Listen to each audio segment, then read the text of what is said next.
ताकि सभी को बाय द वे इधर आ जाओ, सभी इधर आ जाओ फास्ट। आप खुद की निकलवाने लगे क्या?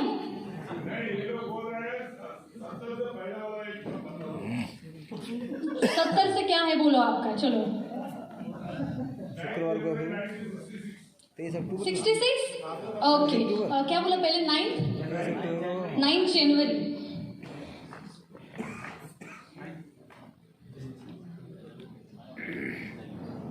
संडे बहुत फुर्सत से आए हैं। ओके कंफ्यूज खत्म हो गया ना डाउट मेरे ब्रेन के ऊपर का? ओके चलो फास्ट में आते हैं। हाँ, जैसे डीएमआईटी जो हमारी होती है, इधर आ जाओ इधर। हाँ फास्ट में हम देखते हैं कि डीएमआईटी के ऊपर। हाँ सर 23 नहीं सर वो बाद में, मैं पूरे में वहां पर बैठने वाली हूँ, एक लाइन में आ जाना, सबका निकलवा देती हूँ। अभी नहीं। जो डीएमआईटी जो होता है उसमें क्या क्या कवर होता है ना वो हम देखते हैं। जरा टॉपिक के ऊपर आते हैं। मुझे जस्ट बोलना था कि हमारा किया जाए तो कितना डेवलपमेंट हो सकता है अगर ट्रेन किया जाए। वैसे जैसे ही आपका है मेरा भी वैसा ही 1.25 किलो का, कुछ अलग नहीं है। मेरी भी 2 हाथ है 2 पैर है, मैं भी आपकी जैसी हूँ। सिर्फ एक फर्क जो होता है उसका जो ट्रेन किया मैंने मेमोरी को वो आपने नहीं किया है, उतना ही फर्क होता है। उतना यूज करो वो आपका भी मेमोरी वैसे ही चलेगा। तो डीएमआईटी में हमें क्या पता चलता है कि हमारे जो लर्निंग स्टाइल है वो हमें पता चलता है कि हमारे ब्रेन के अंदर कुछ भी जाने के 3 हाईवेज होते हैं। जो मेन बेसिक 3 हाईवेज जो होते हैं, पहला कोई भी बच्चा अगर कुछ ग्रास्प करना चाहो, ब्रेन तक इंफॉर्मेशन लेके जानी हो तो 3 तरीके से लेके जा सकता है। वो तो एक ऑडिटरी हो सकता है, एक तो विजुअल हो सकता है और तीसरा आता है काइनेस्थेटिक। ऑडिटरी मतलब सुनकर वो समझ पाता है, विजुअल मतलब देख के समझ पाता है, काइनेस्थेटिक मतलब कुछ करके समझ में आता है। अगर ये आपके बच्चे का अगर आपको समझ आ जाए या किसी का भी अगर समझ में आ जाए, आप जिस फील्ड में काम करते हो अगर आपको उनका समझ में आ जाए तो आपको उनको जो डायरेक्शन देना है उसी वे से अगर आप डायरेक्शन दोगे तो हाईवे जो है अच्छी तरीके से होगा और ब्रेन तक इंफॉर्मेशन जाएगी। अगर जो बच्चा है आपका बहुत शैतानी कर रहा होगा, अगर वो देखकर समझ पाता है और आप बोलते रहते हो अरे तू कितनी शैतानी करता है, तू कितना ऐसा करता है वैसा, कितना चिल्लाता है, तोड़ फोड़ ये वो करता है, वो समझ नहीं पाएगा। पर आप उसे दिखा दो कि तू शैतानी करते वक्त, गुस्सा करते वक्त कैसे दिखता है, वो अपने आप समझ आ जाएगा। उसका हाईवे जो है वो विजुअल वाला होता है। समझ आ गया ये? Next okay, personality. 4 personality type जो होते हैं वो डिस्क प्रोफाइलिंग उसे कहते हैं। हमें समझ आ जाता है कि जो बंदा है सामने वाला उसका पर्सनैलिटी कैसा होता है। तो ये 4 प्रकार के होते हैं। पहला होता है ईगल, डोमिनेंट नेचर। जैसे वो ईगल जो होता है ना वो कैसे होता है? इंडिपेंडेंट होता है पर बहुत ही एग्रेसिव होता है। फिर बाद में आता है पीकॉक, बहुत ही इन्फ्लुएंस, जैसे वो पूरा अपना पंख फैलाता है तो लोगों को अट्रैक्ट कर लेता है, उसमें कन्वेंशनल पावर बहुत अच्छी होती है। देन आता है आउल, कंप्लाइंट नेचर, बहुत ही ऑब्जर्वेशन, इधर उधर देख रहा होता है कि लोग क्या कर रहे हैं, उसके ऊपर उसका ऑब्जर्वेशन रहता है। फिर बाद में स्टडी। डव, कबूतर जो होता है ना वो कितना शांत होता है पर रिस्क लेने से डरता है, बहुत ही ओरिएंटेड होता है, गोल ओरिएंटेड, पर छोटी भी रिस्क लेने से वो हमेशा डरता है। हमने अभी तक देखा था 4 जो क्वेश्चन है यहाँ पर डीएमआईटी में समझ में आते हैं। हमने अभी तक देखा था कि आईक्यू क्या है बच्चे का। हमेशा हम बच्चे को उसके आईक्यू के ऊपर जज करते हैं, पर मुझे लगता है आईक्यू तो इम्पोर्टेंट होता ही है, पर उससे अच्छा अगर इमोशनल क्वेश्चन अगर उसे समझ आ जाए, उसकी भावनाओं पर अगर उसका कंट्रोल आ जाए, उसकी भावनाओं को विपरीत सिचुएशन में वो कैसे हैंडल करता है। क्योंकि अगर लाइफ है तो अप्स एंड डाउन्स तो आने ही आने हैं। अगर आपने हॉस्पिटल में एक मीटर देखा होगा उसमें क्या होता है, अगर वो नहीं हो ऐसा टुंग हो जाए तो क्या होता है, वैसी हो जाता है। इस अप्स एंड डाउन्स को हैंडल करने की उसमें कैपेसिटी कैसी है, एडवर्स क्वेश्चन, राइट। और फिर बाद में आता है क्रिएटिव क्वेश्चन, जो अभी तक जो सुबह जो सर ने ट्रेनिंग लिया उसमें राइट ब्रदर्स का, आइंस्टाइन का, न्यूटन का एग्जाम्पल दिया। उन्होंने क्या किया था, एक क्रिएटिव ब्रेन था उनका, कुछ अलग out of the box thinking उनकी हमेशा होती थी। तो इसलिए उसका क्रिएटिव क्वेश्चन क्या है, जो चल रहा है उससे कुछ अलग करने की क्या क्षमता है, तो ये इंपॉर्टेंट होता है। अगर बच्चे का आईक्यू अच्छा है तो बच्चा खुद आगे बढ़ सकता है एकेडमिक्स में, पर अगर बच्चे का ईक्यू अच्छा है तो वो लोगों को साथ में लेकर चल सकता है। अगर बच्चे का EQ अच्छा है तो विपरीत परिस्थिति में वो उसका सामना कर सकता है। अगर बच्चे का CQ अच्छा है तो कुछ नया डिस्कवर कर सकता है। तो इस बच्चे में ये क्वेश्चन होना बहुत ही ज़रूरी होता है। और लास्ट जो और एक होता है वो SQ होता है, सोशल क्वेश्चन जो होता है। अगर हमारा टैलेंट अगर समाज के लिए काम नहीं आए तो क्या फ़ायदा उसका। तो उसका सोशल क्वेश्चन कैसा है, स्पिरिचुअल क्वेश्चन कैसा है, तो ये DMIT में समझ आता है। फिर बाद में देखते हैं हम फास्ट मल्टीपल इंटेलिजेंस। जैसे मैंने कहा था हार्वर्ड गार्डनर जो थे उन्होंने 8 multiple intelligence. By the way मेरी गाड़ी सुपर फास्ट हो रही है क्या? समझ आ रहा है यहाँ पर वो सभी? यस। हाँ, क्योंकि फास्ट बोलने से ब्रेन भी फास्ट हो जाता है। हो रहा है? ओके, चलो। मल्टीपल इंटेलिजेंस, 8 प्रकार के मल्टीपल इंटेलिजेंस यहाँ पर होते हैं। जो पहला होता है पहला होता है लॉजिकल इंटेलिजेंस। जिस बंदे में लॉजिकल इंटेलिजेंस, उसका calculation power, multiplication power, mathematician में बहुत अच्छा होता है। वो डॉक्टर, इंजीनियर, साइंटिस्ट, बैंकर होता है। जिसमें ये स्किल अच्छा होता है वो वाला। देन होता है लिंग्विस्टिक। लिंग्विस्टिक माने लैंग्वेज। अगर उसके लैंग्वेज पर अच्छा कमांड है, लैंग्वेज पर अच्छा कमांड होना मतलब क्या होता है, वो राइटर बन सकता है, पोएट बन सकता है, एज ए ट्रेनर बन सकता है। मीन्स लैंग्वेज पर उनका कमांड होता है। ये स्किल अगर उनमें हो तो। Next, intrapersonal intelligence. जो महात्मा, जो स्पिरिचुअल फील्ड के जो योगी होते हैं उनको बाहरी मोटिवेशन की ज़रूरत नहीं होती, वो अंदर ही मोटिवेटेड रहते हैं। That is intrapersonal. ये टाइप के जो बंदे होते हैं इनमें जो स्किल है उनको बाहरी मोटिवेशन की ज़रूरत नहीं होती, वो अंदर से ही मोटिवेटेड होते हैं। उनका मूड जो होता है उनके हिसाब से स्विंग होता है। वो बाहरी जो चीज़ें होती है वो उनको अफेक्ट नहीं करती होती है। वो सेल्फ मोटिवेटेड। वो थेरेपिस्ट होते हैं, सोशल वर्कर होते हैं, ट्रेनर होते हैं, काउंसलर होते हैं, रिलीजियस लीडर भी हो सकते हैं। नेक्स्ट, देन आता है इंटरपर्सनल। इंटरपर्सनल स्किल मतलब 1 to many से कॉन्टैक्ट, टीम बिल्डिंग जो होता है, लीडरशिप ऐसा क्वालिटी उनमें होता है। तो ये उनमें टीचर बन सकते हैं, पॉलिटिशियन बन सकते हैं, कंसल्टेंट बन सकते हैं, एडमिनिस्ट्रेटिव डिपार्टमेंट में काम कर सकते, अगर उनका इंटरपर्सनल स्किल अगर अच्छा हो तो। नेक्स्ट, देन आता है काइनेस्थेटिक। काइनेस्थेटिक मतलब पूरे बॉडी का जो होता है ना मूवमेंट करना।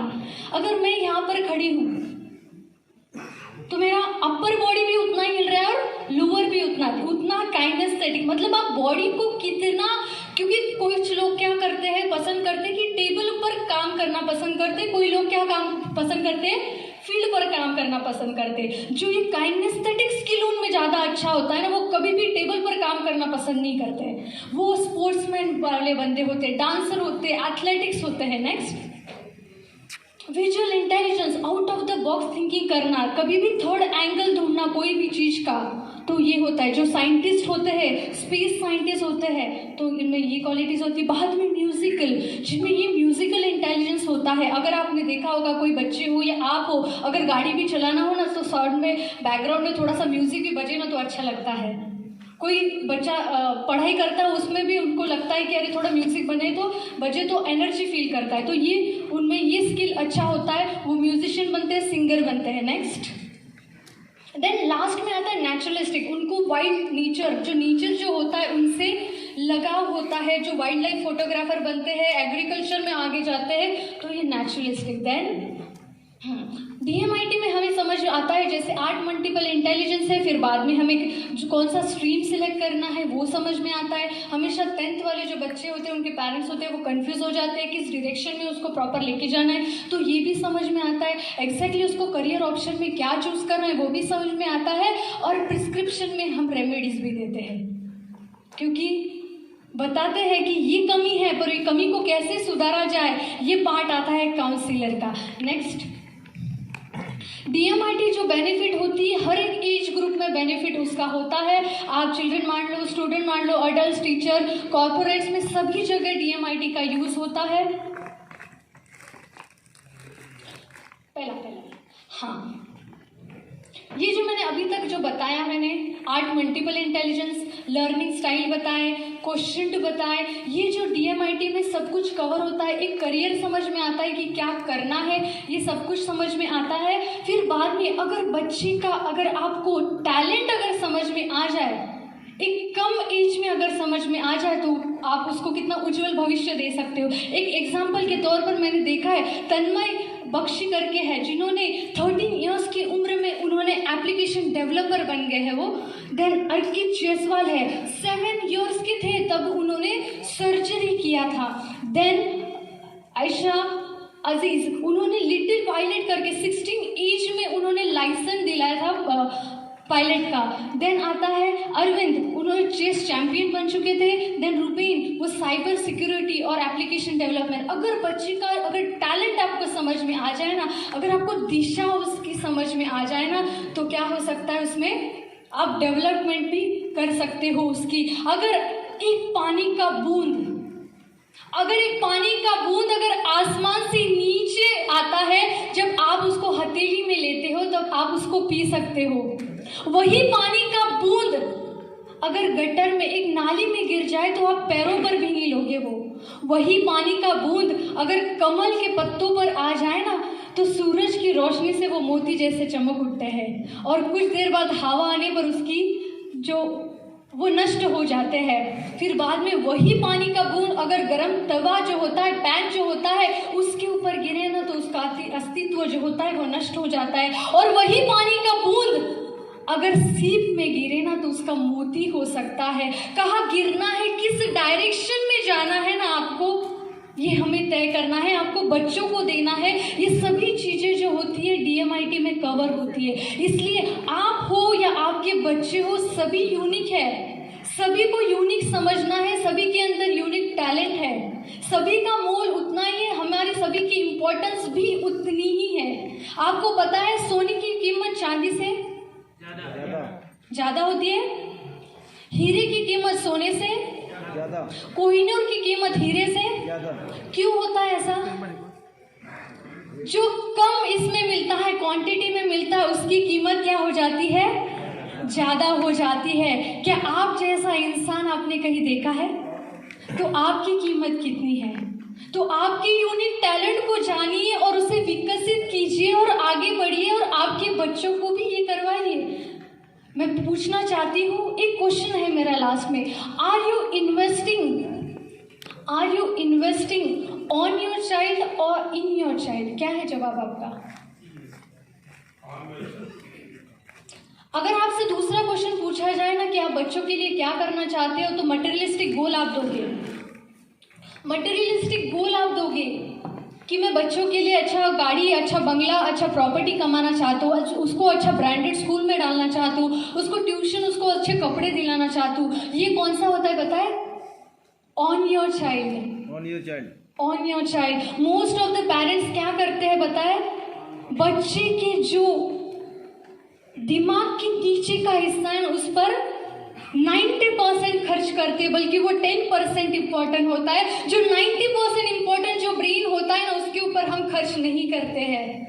तो इसके लिए मैं बोलना चाहती हूँ, अगर किसी ने भी अभी तक DMIT नहीं करवाई है तो DMIT करवाइएगा, क्योंकि अगर बच्चे का डायरेक्शन पता चल जाए कि वो उसका रीज़न क्या है, तो आप अच्छा उसको विजन दे सकते हो। इसलिए उसके ऊपर ना खर्च करो, उसके अंदर खर्च करो कि आपको क्या करना है, उसको क्या दिशा दिलानी है।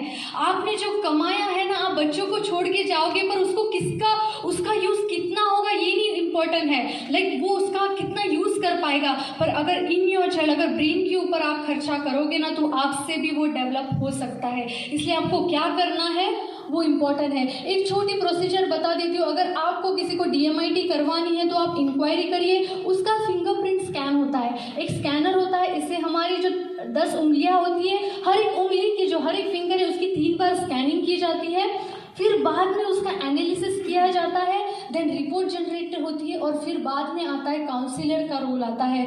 काउंसिलर का रोल सबसे इम्पोर्टेंट होता है। काउंसिलर और पेरेंट्स में एक अंतर होता है, पता है क्या? पेरेंट्स हमेशा बच्चे जो शेयर करते हैं उस पर जज करते हैं, पर काउंसलर का काम जो होता है वो सुन लेता है।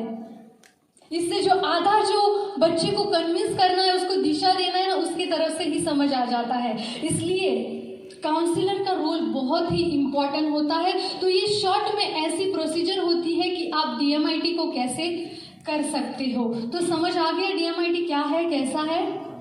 मैं एक छोटा एक अनाउंसमेंट करना चाहती हूँ कि अगर आपको DMIT के रिगार्डिंग कुछ भी क्वेश्चन पूछना है तो एक स्पेशल काउंटर रहेगा, वहाँ पर आप पूछ सकते हो। अगर आपको इसकी रिगार्डिंग अगर आपको खुद को DMIT करवानी है, रजिस्ट्रेशन करवाना है, उसकी इन्फॉर्मेशन ले सकते हो।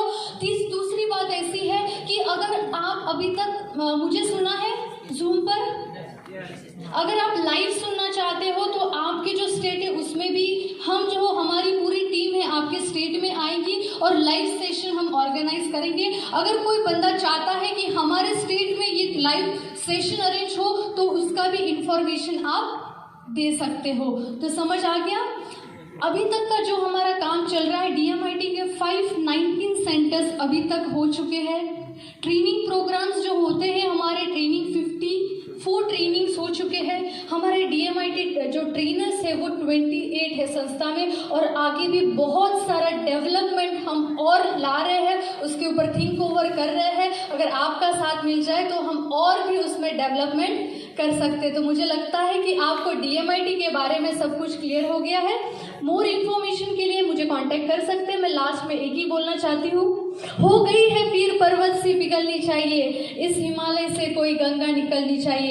आज हर दीवार पर दो की तरह हिलने लगी, शर्त ये थी कि बुनियाद हिलनी चाहिए। हर गांव में, हर नगर में हाथ लहराते हुए एक लाश चलनी चाहिए। सिर्फ हंगामा खड़ा करना मेरा मकसद नहीं, सिर्फ हंगामा खड़ा करना मेरा मकसद नहीं। कोशिश है कि ये सूरत बदलनी चाहिए। मेरे सीने में ना से तो तेरे सीने में सही हो, कहीं भी आग लेकिन आग जलनी चाहिए। Thank you.